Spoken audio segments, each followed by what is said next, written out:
What's going on, Leafs Nation? Finally back at her again on a Friday, sitting down for some solid Leafs chat. Here we go.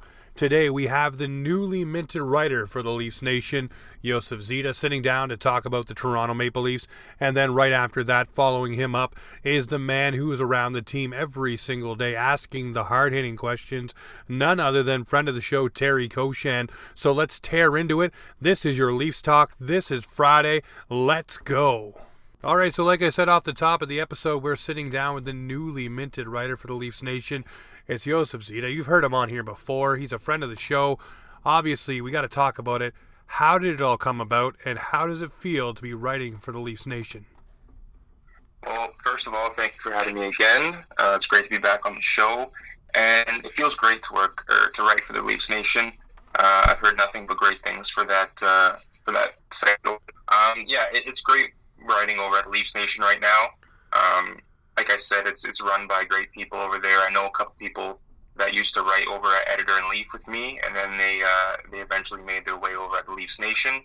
But I'm excited. This is a place where they all like each other. They all write from the heart. That's what I do. I think it was last time we were on the show, or it might have been a different show, but I was just explaining how I write, and I write what comes to my mind, comes to my heart, and I keep it 100%. I keep it truthful, and I feel like that's what they do over there as well. I can't wait to write my first piece for them, and just let the journey begin over there. Yeah, well, I mean, there's a lot of meat on the bone, and I mean, writing from the heart and exactly what you feel and keeping it 100. That's something that's not out there a lot. There's a lot of, I don't know if you want to call it acting, but it's a lot of fluffing up and making yourself look a certain way in the eyes of people. I more gravitate towards people that'll tell it like it is or what they're feeling, and you want to get their perspective. That's why it's so good to hear a guy like Chris Johnson or Elliot Friedman on podcasts and things like that, because the way they speak, they're not able to do that usually on the confines of, traditional media. So, when people get to write or do their thing the way they want to, I think you get a more genuine product anyways, and especially with yourself. I've talked to you now a few times here on the podcast. I read what you put out. I know generally where you're going with things, and a lot of the time I agree with it. If I don't, it's great fodder to talk with you on the show. Exactly, and that's what people need to learn. I know a couple times when I've put out a couple pieces, there are people that either don't agree with me or do agree with me, and the people that don't agree with me, they don't want to discuss it. They just, immediately attack me saying, you're wrong for this, blah, blah, blah. But at the end of the day, there's obviously two sides to it. People can view it one way, people can view it the other way. And if they view it your way, then it's even better. Oh, yeah. Yeah, well, I mean, here's the thing, man. Everybody's got an opinion, right? I mean, the old saying goes, opinions are like a-holes. Everybody's got one. So, I mean, just...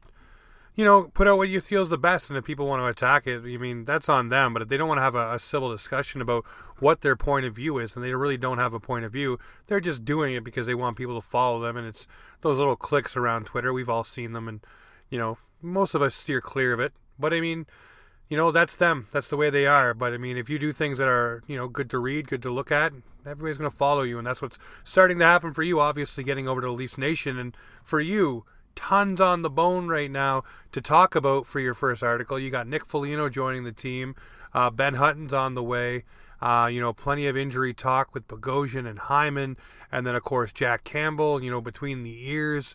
We got a lot of things that we could talk about right here. But at least for you, there's a lot of writing fodder that can come out of it. And I bet you're chomping at the bit to get something out there. Yeah, this is the perfect time. It's unfortunate there was injury talk with the Leafs, but, that's perfect topic conversation. Of course, they finally broke their losing streak last night. Jack Campbell played a good game bouncing back. The playoffs are right around the corner. So like you said, there's a lot of things to talk about, and I'm excited for it. Well, let's jump into last night's game. Obviously, Nick Foligno, coming to the team, finally finishing his quarantine. And he hits everything off on the right path, gets everybody talking by rocking the vintage 92-93 Toronto Maple Leafs hat that his dad wore. Everybody's talking about, oh, that's wicked. He's like mixing the old with the new. We all want him to wear the bucket. Unfortunately, he didn't. But, he just seemed to endear himself right off the bat to the teammates. And even on the ice last night, he went after Dubois. They got the hands up in each other's face with that one shove. And he wasn't afraid to throw some big hits and, just mix it up. He wasn't easing himself in. And even Sheldon Keefe said there, Joseph, that, they gave him the option. You don't have to play tonight. You can ease yourself in. And he said, no, nuts to that. I'm jumping right in. Put me top line. Let's go. Let's roll. And, he's one of those players, much like Zach Hyman, that does all those little things. But looking at last night, what did you think of Nick Foligno's game, and what do you think he's going to bring on a consistent basis to this squad? I like this game a lot, and I think the last time it was right before the deadline, and Nick Foligno was one of the players that we mentioned that we talked the Leafs, and he did, and I think it's a great pickup. And just like Zach Hyman, they're kind of similar players. They're heavy on the forecheck. They're going to make it hard for you to score. They have some skill to them. They're not just one-dimensional players that bring toughness and grit and stuff like that. But having Nick Foligno on the top line with Matthews and Marner last night kind of obviously reminded me of just a different Hyman. They didn't look out of place. They were flying out there. Well, Matthews and Marner were. Nick Foligno explained it post-game that he had to, get his legs under him after the first period. But, to me, it didn't look like that. He came out of the gates flying. He laid a big hit on Morrissey. And like you said, Dubois got in his face, and Foligno didn't get a little cross-check too. And then they eventually went their separate ways. But I'm excited for Foligno for the rest of the season into the playoffs. I don't know if he's going to remain on the first line because obviously, if Hyman comes back, which he will before the end of the season, the time it's like back there, does Foligno, join Tavares and Nylander? Does Foligno slide down the third line and act as that third line checking line? There's a lot of options, but I feel like for a guy like Foligno, kind of like a Hyman, they play a similar style of hockey, and, no matter where they get placed into the lineup, if it's the first, second, or third line, they're going to make a line, instantly better whenever they're on it. Well, I got to ask the question. You look at Zach Hyman, obviously he does have the chemistry with Matthews and Marner, and can have the chemistry with Willie Nylander and obviously John Tavares, but I think the ultimate goal here for the Toronto Maple Leafs is to get some sort of defensive line going, and, we've all seen what Zach Hyman can do. He can drive a line, himself with whatever style of play they're looking to go for, and I think that might be more what they want to do. If you're able to have the chemistry with Foligno up there and Galchenyuk keeps building it with Tavares and Nylander, I think when Hyman comes back, not only to give them a defensive look on that third line, but to kind of maybe ease his minutes, because obviously that's the same knee that he had surgery on, just coming back off of it, wanting to make sure he's 100%. With knee injuries, you never know, one more tweak and you could be out for the rest of the year. So I look at maybe easing him in and putting him in on the third line, more of a defensive kind of setup, and leave Foligno up there. What are your thoughts on that? Yeah, I'm with that too. I like the idea of Hyman on the third line, and we did see it throughout the season so far with Hyman with Mikheyev and Kerfoot, or Hyman with Mikheyev and Engvall. They acted as a third line, checking shutdown line, and they did a really good job at it. And like you said, Hyman can drive his own line. We witnessed it firsthand this season when he was on a line with those two guys, and it worked out. It worked out good for them. So, with Hyman on the third line, it also gives you a lot of flexibility with the top nine and more options in the top nine. Because I feel like if you throw Hyman on that first line and then you have a third line of, let's say, Mikheyev, Engvall, Kerfoot, or Mikheyev, Engvall, maybe you throw Foligno in there. Foligno hasn't played, alongside those two guys, but at the same time, Foligno hasn't played alongside Matthews and Marner, but Matthews and Marner are very easy to, play with. So I feel like there's endless options, but I'm with you on the point where I am all for Hyman being on the third line. Ease him in. Like you said, he's coming off, he just has a sprained MCL, same leg or same knee. He tore his ACL, 2 playoffs ago against the Boston Bruins. So it is a good idea to ease him into the lineup, and, you don't want to risk anything with the knee. Now, I look at the other additions the Leafs have made with Ben Hunt and things like that. I'm wondering, with the emergence of Rasmus Sandin, everybody seems to be on the absolute Sandin bandwagon. Sandman's here. Everybody's excited about it. I like what he's brought so far. My only worry is the inexperience factor. And I mean, the only way you get experience is to be thrust into different positions and see what happens. You look at the Toronto Maple Leafs with Bogosian out. Do you think that that Rasmus Sandin stays in that spot, or is it going to be a revolving door with guys coming in and out like Hutton, Bogo when he's healthy? Obviously, it's a luxury to have because you have Hutton and Sandin that can fill in right now with Bogo being down. But do you see Sandin being a regular in that top six come playoff time? That's a tough question because when I look at those four defensemen of Sandin, Dermott, Bogosian, and Hutton, there's only one defenseman there there's only one defenseman there that doesn't play special teams, and it's Travis Dermott. You have Sandin who plays the power play, and Bogosian and Hutton who play on the penalty kill. So when I think about it, obviously you know and everyone knows the power play struggle with this team, and you can essentially help that second power play with throwing Rasmus Sandin there, and that's what they did last night. Obviously they didn't score, but Sandin is known as a power play specialist. He can handle a point, and he's done a good job at it last season, racking up a couple points in the power play. So I don't know if he has a solidified spot in the lineup when Bogosian comes back. But at the same time, I don't expect him to not play. If I had to guess, I'd guess kind of like a revolving door. You have four options to play in the bottom pair, and they're all good options too. Like I said, they all play special teams except for Travis Dermott, but Travis Dermott has shown this season that, he can play third pair minutes. He might be, inconsistent at times with Zach Bogosian, but at the same time, having Dermott on that third pair, that just goes to show how good of a D-core you have. So if I had to guess going into the playoffs, I would put my money on Zach Bogosian obviously starting in the playoffs, and I would say probably a revolving door with Hutton, Sandin, Dermott, depending on the game and the situation, of course. See, the thing with me with Travis Dermott, and I want to see more of it from him, but a lot of players and people you see do media against Travis Dermott say he's tough to play against. He's a real arse to play against. He gets under your skin. He does little things that disrupt your rhythm and your play. But the problem with that is, and Keefe has said this before, is consistency in that night in, night out. You don't get that edge from him every single night. Whereas a Rasmus Sandin, if you have him in the lineup, you know what you're getting. A puck-moving defenseman who can skate, who can run your second power play unit. A lot of fans right now say he should be on the first power play unit and, want to fire Morgan Riley into the sun. We'll talk about that in a minute. I think it's kind of funny. But I agree that it probably will be a revolving door. But isn't it nice to actually have the depth and not worry about it being Martin Marincin jumping in? Isn't that a nice feeling?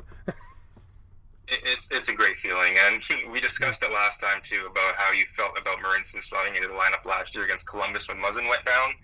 And thinking about last year's defense compared to this year's defense, I'm pretty sure the seventh and eighth guy last year was Marincin and Calle Rosen. And you look at the seventh and eighth guy now, you could say it's Hutton Sandin or Dermott Sandin or whatever you want to say. It just goes to show that there's options now, and Dubas did address this defense, and it's come a long way, and it's proven themselves right now. Well, I want to ask you the question. We just touched on it for a moment there. Do you agree with the fan base's analysis on Morgan Riley? Everybody seems to want to fire him in the sun. Everybody wants to trade him now. This is what happens in Leafs Nation. We find a guy, we latch onto him. It's usually a defenseman, and then we want them gone. We want them gone. You look at Jake Gardiner, Dion Phaneuf. You can go Brian McCabe, Thomas Caberlet. It always seems to be a defenseman that was once in favor and then no longer in favor when a new shiny toy shows up. Wondering for you, what are your thoughts on Morgan Riley? I'll give you mine right quick. I think that Morgan Riley has saved this team defensively at times, has been, the power play quarterback, has gone through every single thing this team has gone through, from the scorched earth, the rebuilding, different players, the stick-raising saga, you name it. He's been there for it all and still loves being a Toronto Maple Leaf. Do you agree with the fans saying that, Morgan Riley's time is done? No, I don't. I think, for the people saying, trade him this offseason, I just don't see it. He's a valuable piece to this team. Like you said, he's been through it all. He's been, through, I guess you could say, the depressing stage of this Leafs team, and now he's part of a Leafs team that can really do some damage. And And a guy like Morgan Riley, everyone knows that, he's offensive minded. He's not the greatest defensively, and I think that's showing even more because of who he's paired with. It allows Morgan Riley to be more of an offensive threat, and when he gets caught defensively, it shows even more, and it hurts to watch sometimes, I guess you can say. But I like having Morgan Riley on the team.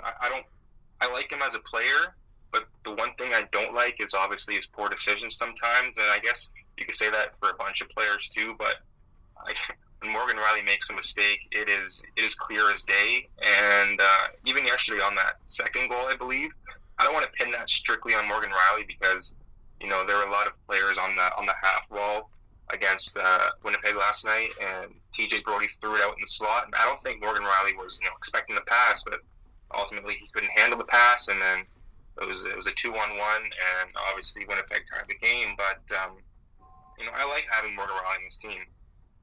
For the fans saying throw Sandin on the first power play unit and fire Morgan Riley into the sun, I wouldn't say fire him into the sun. I would say if you want to change something up, try Rasmus Sandin on the first unit. If it doesn't work, it doesn't work. Go back to Morgan Riley. Just try different things. But I feel like Keith knows what he has. He has two defensemen that can easily play on the power play. They can run the power play from the point. And I just don't understand all the hate for Morgan Riley. I do understand some of the hate, but I just don't understand the hate to trade him or fire him into the sun. Yeah, I don't understand the viciousness, but it's Leafs Nation, unfortunately. It's the way that it goes. There's always a guy that ends up being the one that everybody points the finger at or latches onto and says, this is the guy we're going to ride all year, and it doesn't matter. You can name who it is every year, and whether it was Nazem Kadri, Jake Gardner had that belt for a while, and then he was gone. Tyson Barrie. For whatever reason, we named Nazem Kadri for a minute, and I mean, his suspensions maybe warranted some of the finger wagging and what are you doings, but it's usually a defenseman. Like I said, it's usually a defenseman, and it's when a new toy comes in that we cast the old one aside. And I'll say to anyone who checks this out, remember what it's like when we didn't have a Morgan Riley. Remember what it's like when we don't have these players, and when they're gone, and you're saying, I wish we had a puck-moving defenseman who had some speed, wheels, and would jump up on the rush, which is Morgan Riley. Remember your comments saying that you should fire him into the sun, because they don't grow on trees. And for all his our defensive mistakes, the offensive ones he makes at times really can make up for it. So, I think for Morgan Riley, simplifying the game a little bit might be in his best option, kind of like a la Dion Phaneuf, when Babcock kind of simplified his game to get him out of town, to trade him, with no retention. But, simplify the game a little bit for Morgan Riley. They were looking good beginning of the season, him and Brodie. Who knows? I think that Riley will bounce back around. I just can't believe that people would want to give up on him and get rid of him now, after he's done so much for the organization. And I feel the same way about Freddie. We'll touch on the goalies here in a couple of moments. For you, though, you look at Ben Hutton coming in, and then another graphic that was thrown up today I saw was the Leafs are missing an entire line, if you think about it, in Hyman, Mikheyev, and Nash. That's a pretty solid third line right there if you think about that for the playoffs. The wingers of Mikheyev and Hyman, centering that would be Nash. That's a pretty you don't want to play against thing. What do you think of that line? Yeah, I like it.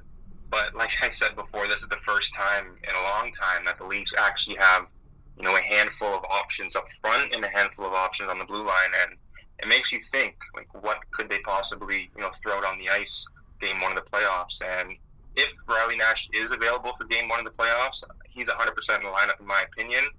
I feel like he'd be, a better third line center option over Alex Kerfoot in the shutdown role. It's just a matter of who's going to be on the wing with him. Are you going to throw Hyman down there, Foligno down there? I feel like Mikheyev kind of solidified his spot as a bottom six player, and he's done a terrific job as a third line winger. But I like the idea of Nash being a third line center. It's just a matter of who's going to be on the wing with him. So here's my dream defensive line for the Leafs for third line. Nash centers it with Foligno and Hyman on either side. Nobody's getting the puck back. That's going to be a nightmare of a line.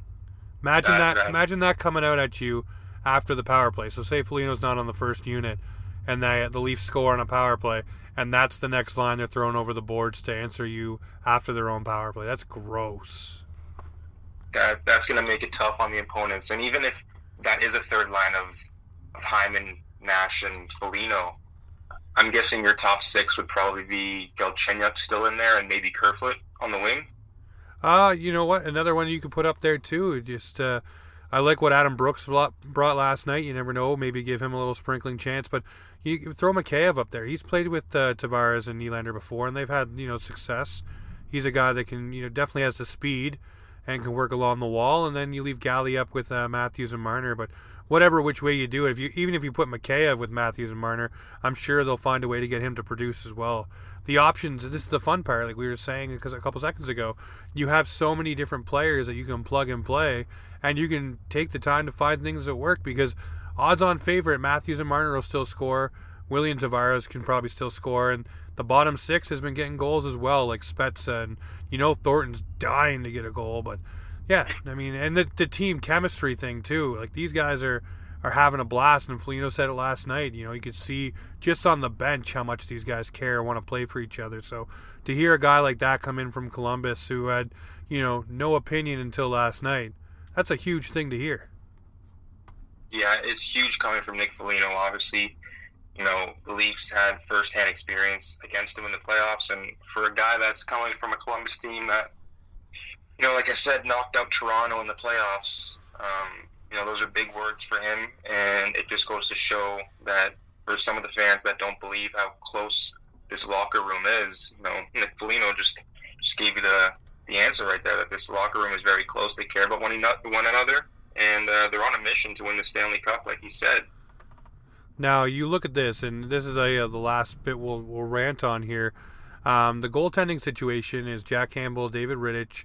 You got Hutch in the wings, and then you also have Freddie Anderson, who's on the ice, taking shots from teammates, and you see Austin Matthews staying out way late to take shots, and they brought it up on a few different shows that superstars don't usually do that. That goes back to talking about how close these guys are. In your honest opinion, now just per se, Sabrin doesn't come off the LTIR. Maybe Bogo ends up going on there because of whatever happened to him. And God forbid, maybe they put Hyman on there because it's going to be longer than 2 weeks.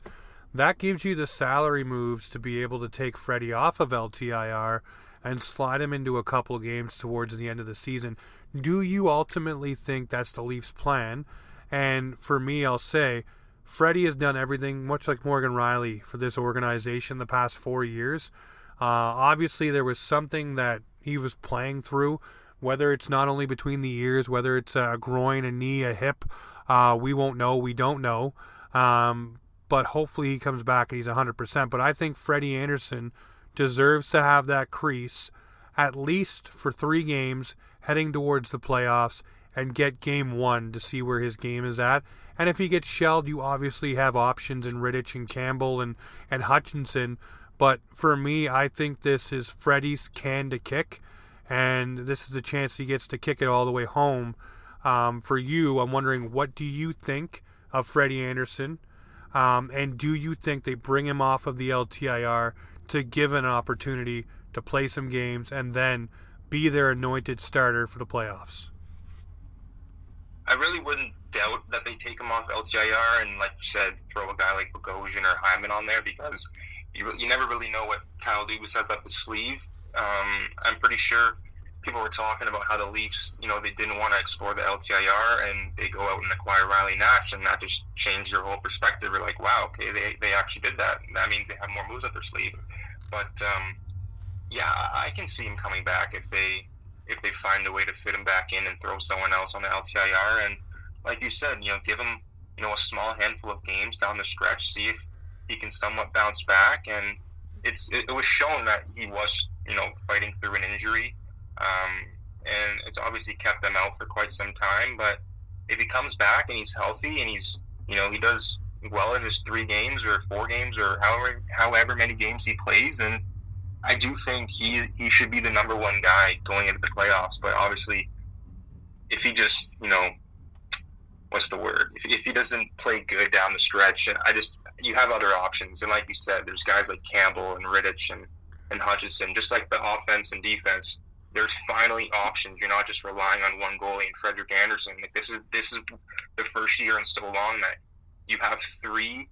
I would say Anderson the number one guy, but you have Campbell, Rittich as a great 1A 1B tandem, and even Hutchinson. He has a 4-2-1 record. He has just under a 920 save percentage. Like, this guy has been playing good hockey too. Obviously, he had that one game against Ottawa. Don't want to talk about it, but yeah.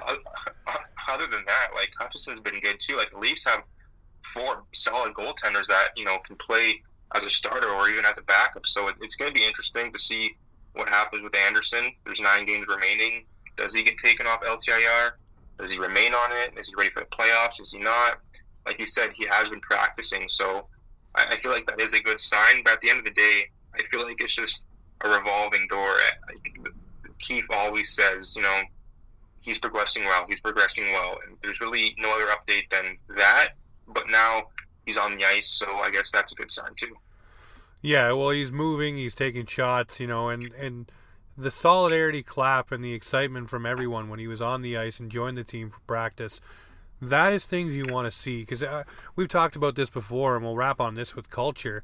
You look at the Toronto Maple Leafs over the years, and just the way the room or, the news stories or the media was spinning things, it almost seemed like it was a dark cloud that wouldn't lift. And this season, like I said to you previously, there's no Babcock issue. There's no contract issues.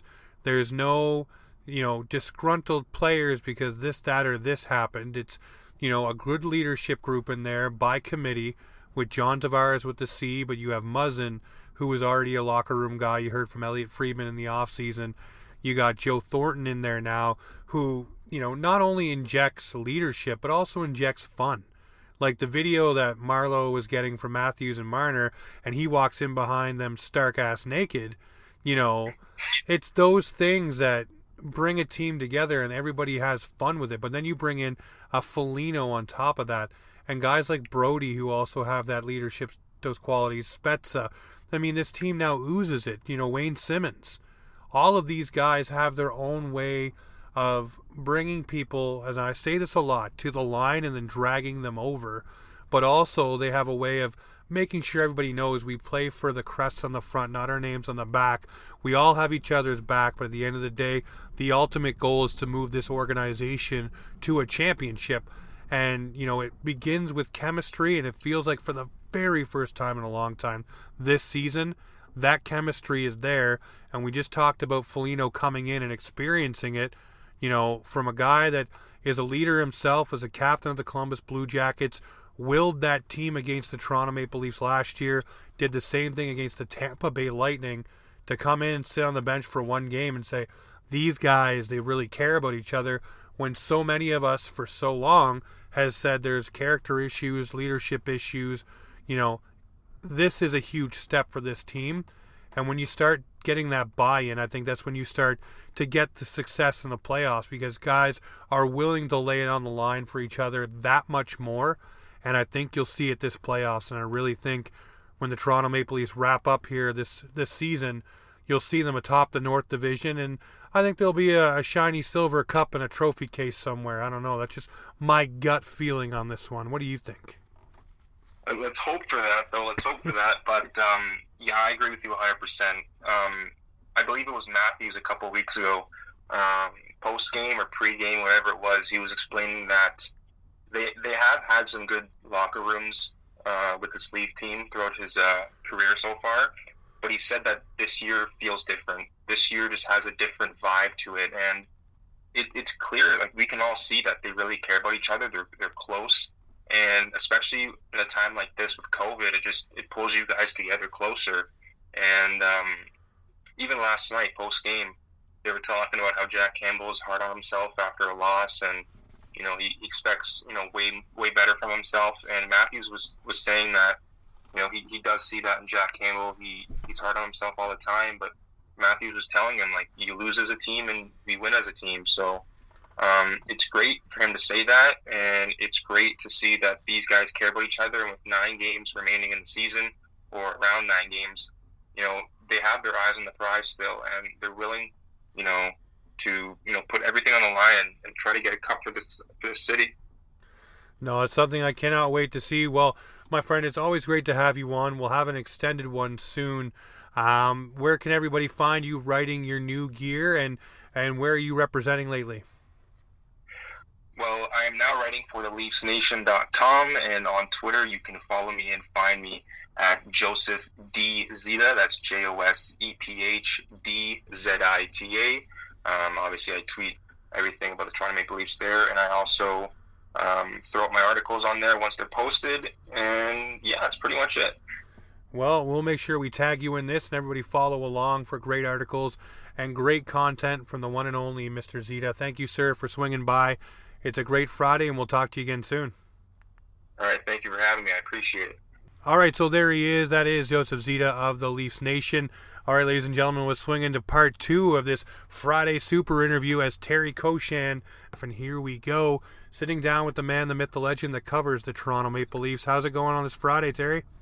It's good, Jamie. Just, enjoying a bit of sunshine here, and, can't really go too far, but we're all in the same boat as usual, right? That's just it. Just like the Maple Leafs, we're all in it together, so let's rock and roll. Yeah. So I want to ask you, I didn't get to talk to you post-trade deadline yet. What did you think of the Leafs trade deadline for one, and for two, Mr. Nick Foligno obviously fitting in seamlessly last night, so what do you give the grade for the trade deadline for the Toronto Maple Leafs? Well, I find it hard to give grades when we don't know how these things are going to work out, but initially you've got to give Kyle Dubas, I think, a B+ or an A. I mean, he had a checklist, Jamie, and he checked all the boxes, and got the goaltending depth, got the type of center that Sheldon Keefe wanted on that fourth line, and Riley Nash, even though he's injured, I think he'll play a role in the playoffs. Gets the defense depth, and not only the defense depth with Ben Hutton, I think, but what I like about that is just the guy's played almost 400 games in the NHL, so he's a little bit more than your typical 5, 6, 7 guy. And like you say, Nick Foligno, I mean, I don't know how you can argue with that. A really good pickup for the Leafs, and we're all saying that at the time of the trade, and in the past, however many days it's been now since he was acquired, just the impression he's leaving. I mean, you listen to a few podcasts he's done, Jamie. We talked to him yesterday. The way he played last night, he's really gung-ho about being here, and the fact he knows some of these Leafs is big. But you know what? In Foligno, I would see like a Zach Hyman, to be honest. I mean, you can plug him in anywhere you want in those top lines. You know exactly what you're going to get. And I just think it was a great acquisition. And, on top of everything, what did Kyle Dubas tell us in March? There's a top prospect on the table. Well, Yep. Guess what? They didn't move one. They didn't move anybody off the roster. No, all due respect to Alexander Barabanov. They just did a lot of good things. And, at a first glance, it's a really good mark for Dubas. Now we got to see how these things work out. But I like what he did top to bottom. Well, I really like the way Nick Foligno handled himself, too, with the vintage Maple Leaf hat, endearing himself not only to the fans but to his teammates as well, having fun.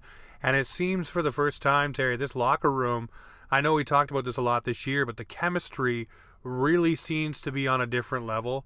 Foligno talked about being on the bench last night and, just how much these guys care for one another. That goes a long way in the playoffs. We've talked about before, me and you, about the buy-in sometimes and how different things, need to start clicking in different ways. And I think this year here with the leadership group they have in by committee and then all these guys, basically buying in, I think Foligno just adds to that. But I love the way that he endeared himself to everyone so far. It oozes with I can't wait to see more, especially after last night, throwing the body around and not being afraid to mix it up with his former teammate in Dubois and, showing, hey, I'm a Maple Leaf. Yeah, no, and you know what? All the extra things aside, wearing the hat and the stories of his dad and the memories of the run of '93 and everything. I mean, he's going to endear himself to his teammates just the way that he plays and the enthusiasm that he has for the game. And like you say, last night was a good start. He plays with Matthews and Marner. Whether he's still with them, I wouldn't expect so, Jamie. I would imagine that Hyman gets that spot back once they get rolling in the playoffs. But again, it just speaks to where you can put him. And this is what you get when you acquire a veteran like this. You have a guy out there in the final minute of a 1-goal lead, helping to protect that. There's no having to learn. There's no getting your feet wet. Like he said to us yesterday morning, it kind of gave him the option of not playing, and Foligno wasn't hearing it. And he's saying to us, well, this is what you get in a veteran when you acquire them. They know what they do. They know their spot in the lineup. They know their role. And did it take Foligno a bit to get going last night? Well, sure it did. He hadn't played since April 8th, and you're not doing a heck of a lot in quarantine, no matter if you have a gym in your house in Sudbury like he does.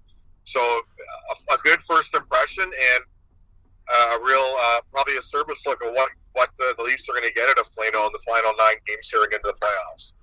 Well, no, it made Leafs Nation excited to see him, and obviously getting his first point last night didn't hurt either. A little icing on the cake. Probably would have loved to score that empty net goal, but he'll take the assist there and the victory, of course, and the 2 points under the belt.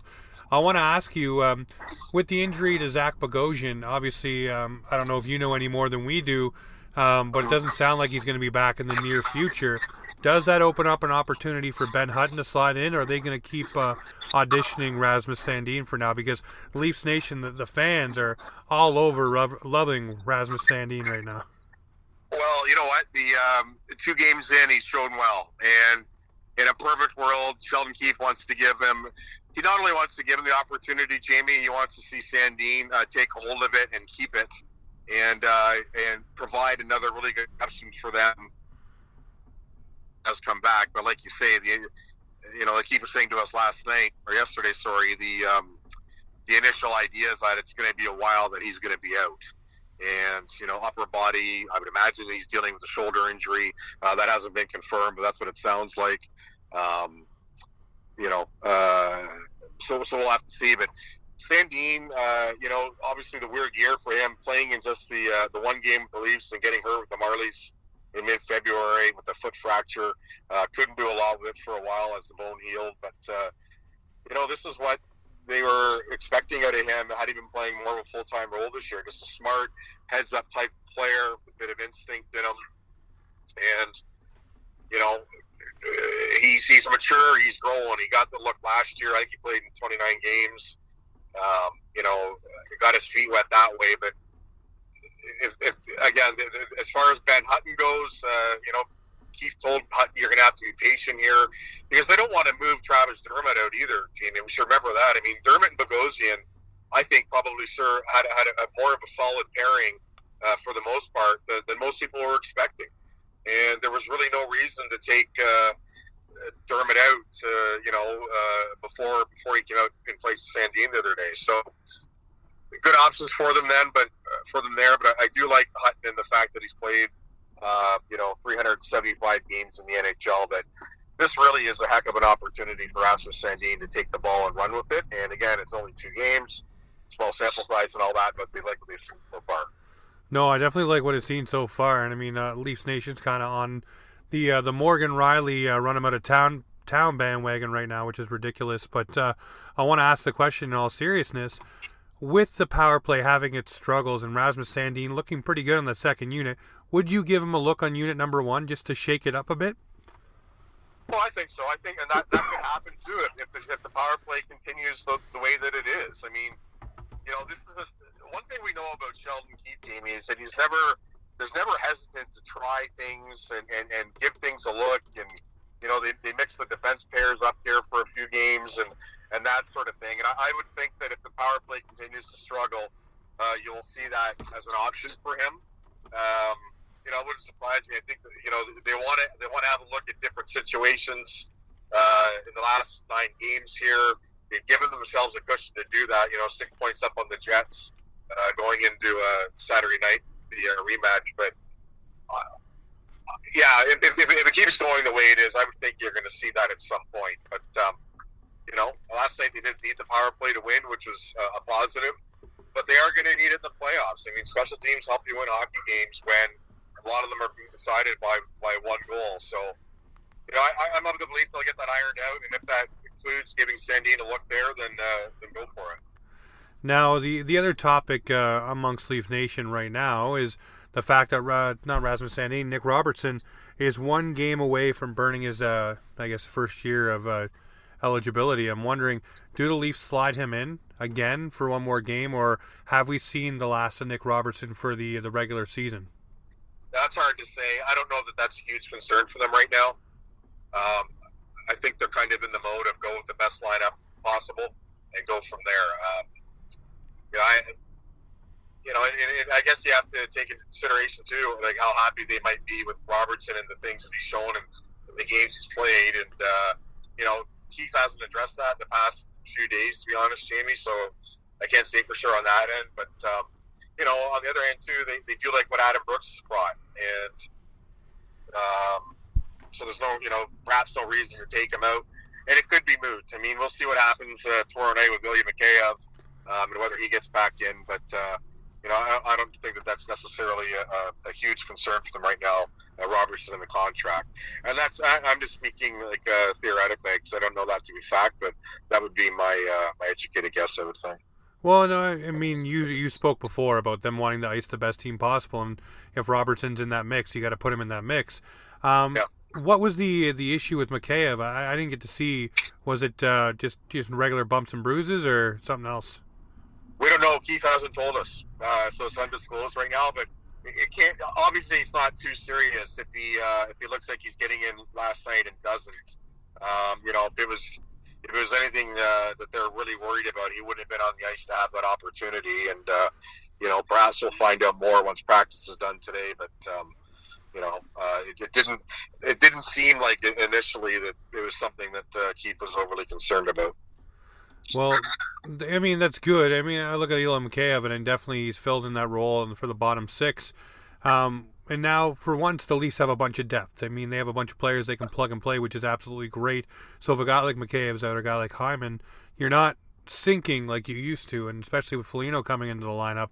I wanted to ask you, the goaltending situation with the Toronto Maple Leafs. Obviously, Keefe said it needed to be better.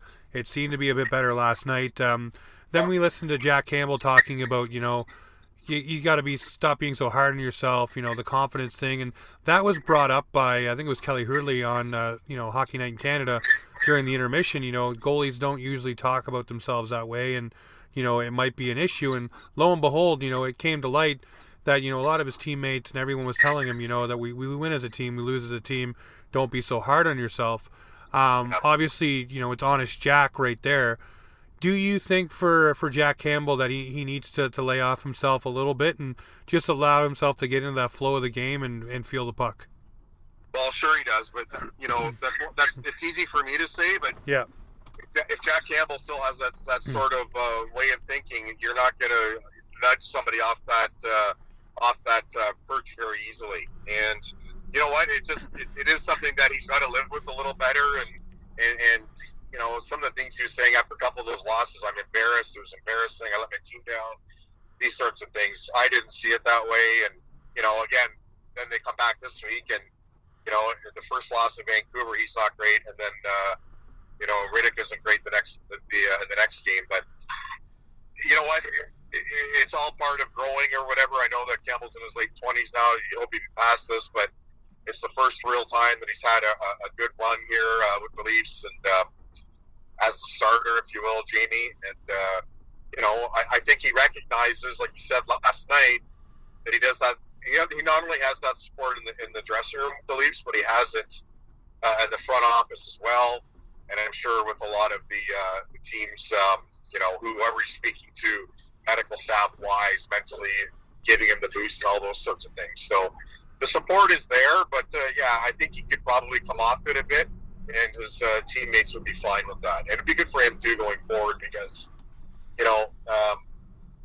it's just not a good thing when you're getting all wound up about your performance, whether you think whether it's deserved or not. Well, I look at it like this, and, with Jack Campbell, when the good times are good, he's riding the highs, and the lows, and, with goaltenders, a lot of it's between the ears. So, I don't know, if you can keep him on that middle even keel, with teammates and everybody around him supporting him, I think you're in a good spot.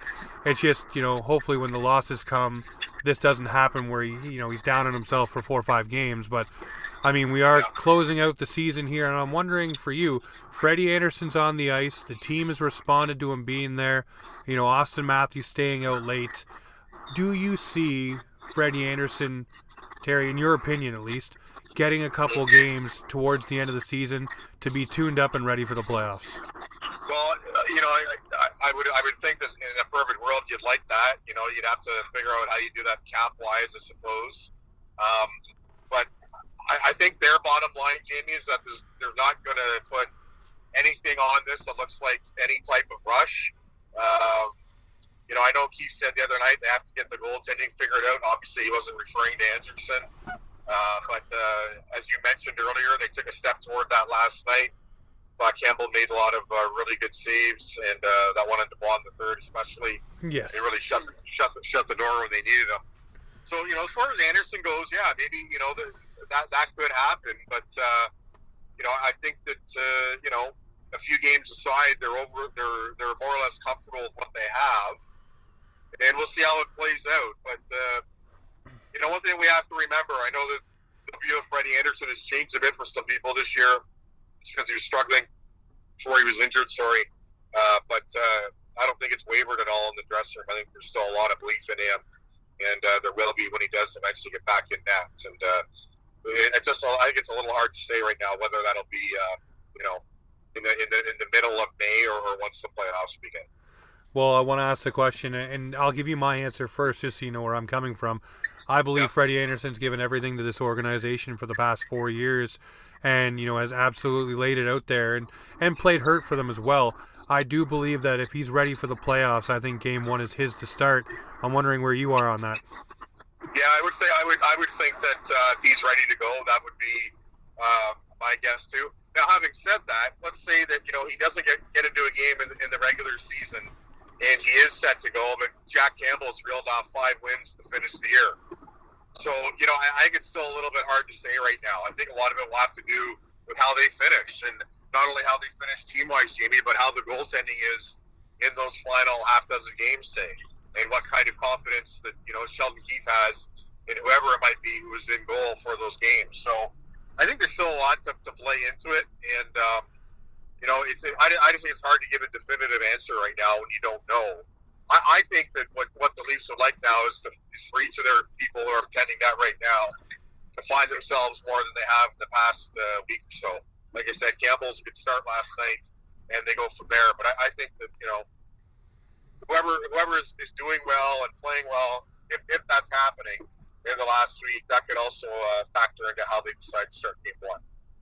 No, I can definitely see that.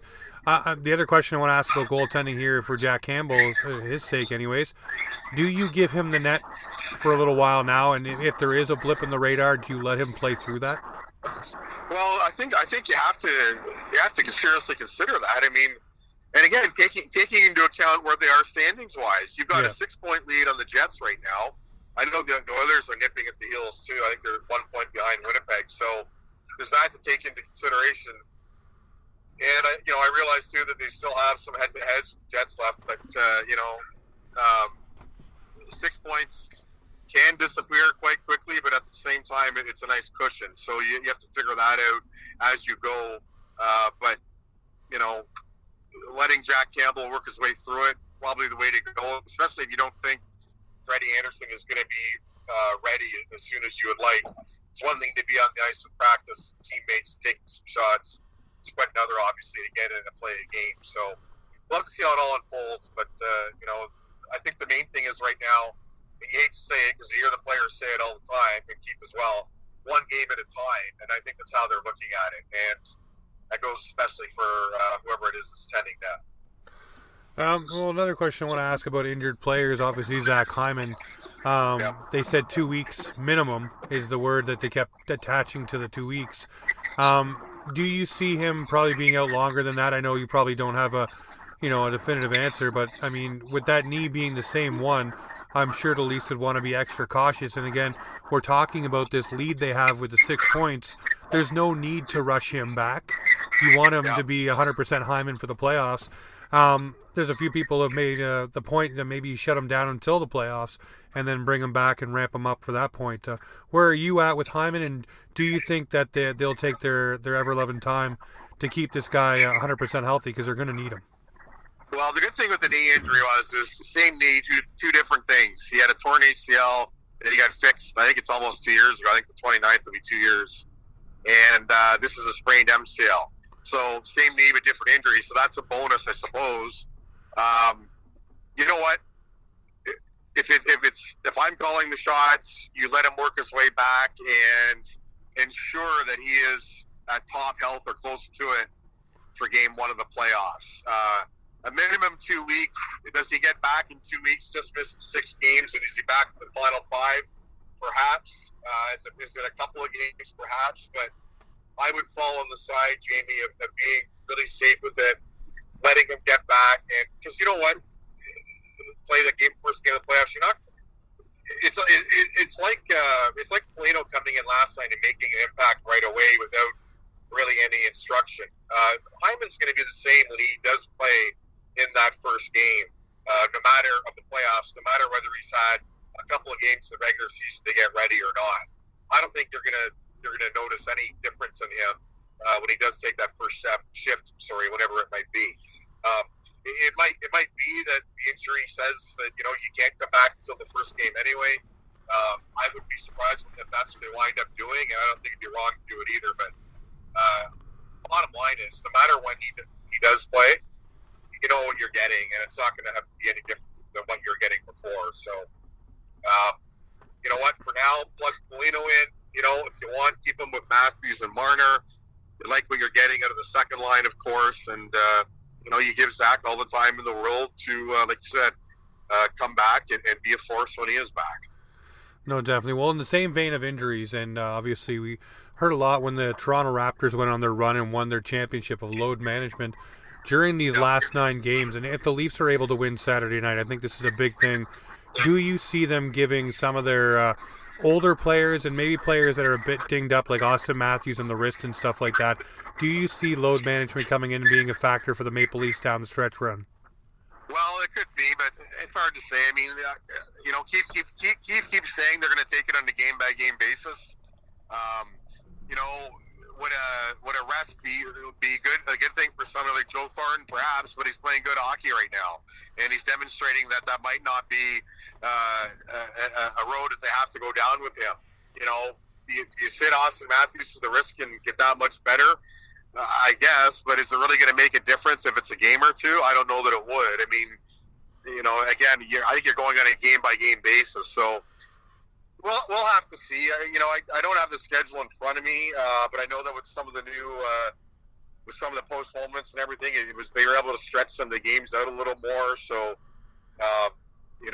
the back-to-backs, that sort of thing, might not be as big of an issue. But I think they'll plan on a daily basis and see what you need to do. I think maybe not so much load management, but if we talked about Ben Hutton earlier, I think you'll see him get an opportunity to show what he can do for a game or two. I'd be surprised if that doesn't happen, injuries or not. But I don't know.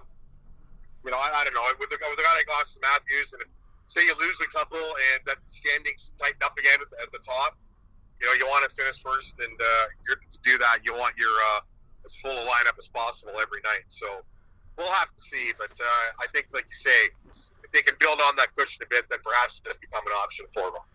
Yeah, I mean, I just look at, health being paramount, and you look at teams going in to any given playoffs, and you want to be as healthy as possible, but you also want your timing there as well. So, I mean, that's another thing you look at going into the playoffs too.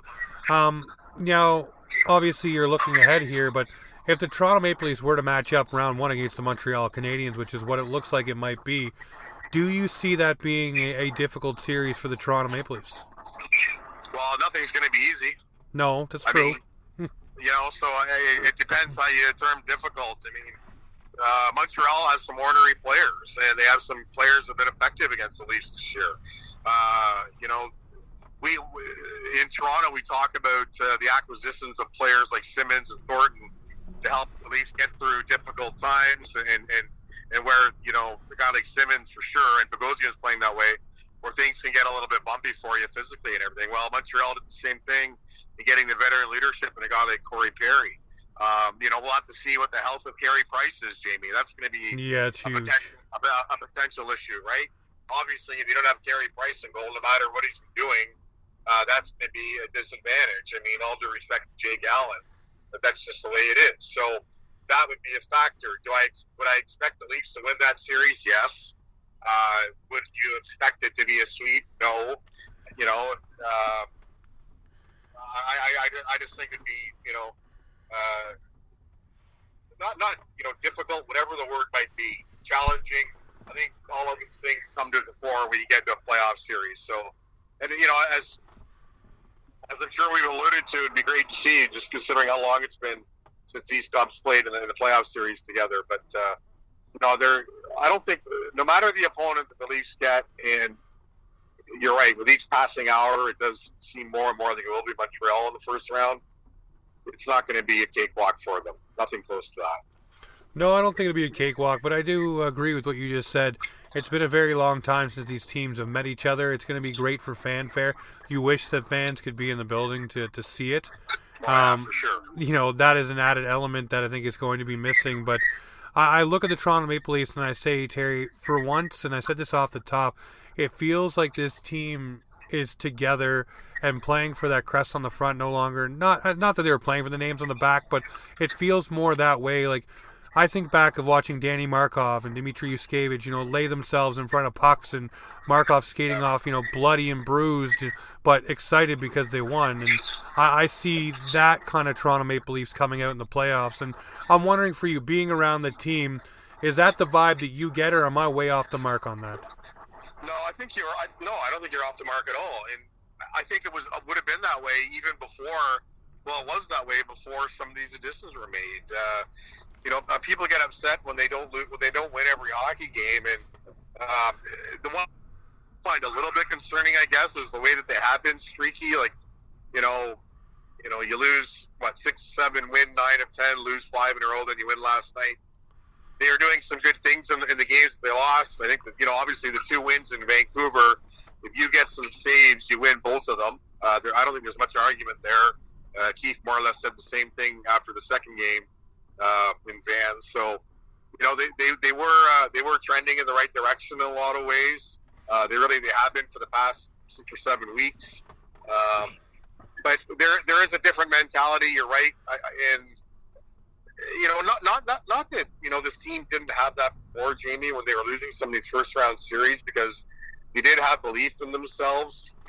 But I think this year you've seen growth in the returning core, maturity, having gone through some of those hardships, and having the type of regular season that they have, because as tricky as they have been for the most part, look where they are in the standings, right? They still are comfortably in first place.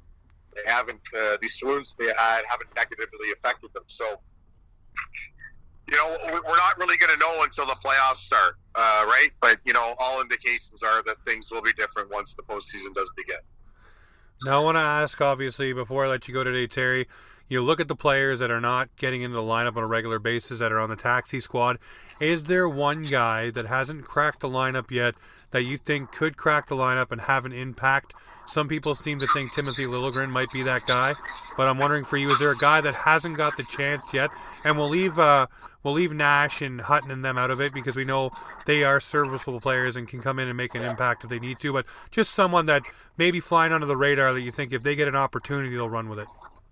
Well, no, only because I don't think they're going to get that opportunity now.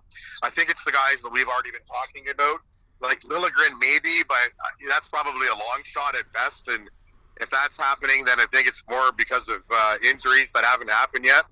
I think that even with the injuries that they're going to have, and when you get Zach Hyman back, when you get Bogosian back, Jamie, if it is that Riley Nash doesn't play until game 1 of the playoffs, if that, Sheldon Keefe's going to want to have as close to a lineup as possible in the last week of the regular season, so he can, you don't want to be experimenting in the last week and then trying to press a button for game 1 of the playoffs and hope it all comes together.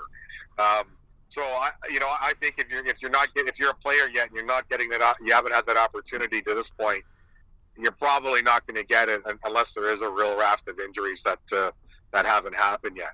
And then, that's okay. I mean, this is where that's the position you want to have the team in with 9 games to go in the regular season. You want to be closing in on some things lineup-wise. And that's why they're giving Sandin this opportunity. That's why I think you'll see Hutton at some point. And, we'll see whether we see Nick Robertson again. It'll depend on the McCabe injury, I suppose. But, I think unfortunately, if you haven't had that really long crack at it yet, you're not going to get it. No, that's fair enough. And I want to leave you with this one. I want to get your thoughts. So the Maple Leafs come out in the playoffs, power play happens, and then they throw out a line of Foligno, Nash, and Hyman to kind of shut things down after they had their power play. Would you like a line like that? Oh, yeah, for sure. I mean, if you can make it work, why not? And that could be a possibility for them. I mean, we've seen Sheldon, again, talking earlier about, some of Sheldon Keefe's in-game decisions and doesn't hold back on giving things a look on what his hunch might be. And you know what? If you could score a power play goal and keep the momentum with a line like that, which I'm sure that you would, then of course you would do it. But it's you yourself said, Jamie, the depth now that they haven't had that, and this is what it allows you to do. Is to throw a line together like that, even if it is for a shift or two, because I can't say enough as much about Nash. You haven't seen him yet, but they know what they like in him. They know what he did last year in the playoffs against them for Columbus. He has his past with the Bruins, of course, and with the other two names there, Foligno and Hyman. I mean, it's absolutely automatic what you're getting out of them. So if that's an option for Keefe, by all means take it, and I think you would. Because he's the type of guy that does those sorts of things. Oh, no, that's a bone that he definitely would want to chew on. And I just think about that line, not giving back the puck after a power play and just grinding down the top opposing line. So that is something you want to see. And you're right, Keith loves to experiment. But, Terry, I want to thank you as always. You always jump on when I send out an email. So tip of the cap to that. And I definitely want to get you on before the playoffs if we can. Sure thing. Good to talk to you as usual, Jamie. Not a problem, my friend. We'll stay safe, eh?